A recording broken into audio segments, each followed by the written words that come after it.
জাতীয় দলে সাব্বির রহমানকে চাই, এই মন্তব্যে বিভোর হয়ে আছে সোশ্যাল মিডিয়া। কিন্তু প্রশ্ন আসে, সাব্বির কি আসলে টি-20 দলে আসার যোগ্য?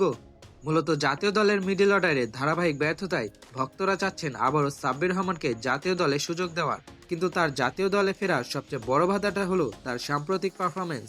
তিনি ডোমেস্টিক ক্রিকেটে এমন কোনো পারফর্ম করেননি যার বেসিসে নির্বাচকরা তাকে জাতীয় দলে নিয়ে আসবে।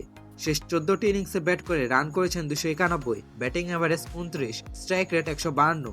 এই পরিসংখ্যান নিয়ে কোনো ক্রিকেটারই জাতীয় দলে দরজা খুলতে পারবে না। কিন্তু প্রসঙ্গ যখন বাংলাদেশ ক্রিকেটের, এর থেকে বাজে পরিসংখ্যান নিয়েও জাতীয় দলে খেলে যাচ্ছেন দিনের পর দিন। জাতীয় দলে বর্তমানে মিডল অর্ডারে ব্যাট করছেন জাকের আলী অনেক, শামীম পাটোয়ারি ও তাহিদ হৃদয়।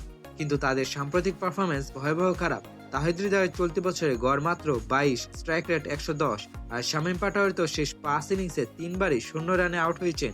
তাকে নিয়ে বলার মতো কোনো ইনিংসও নেই।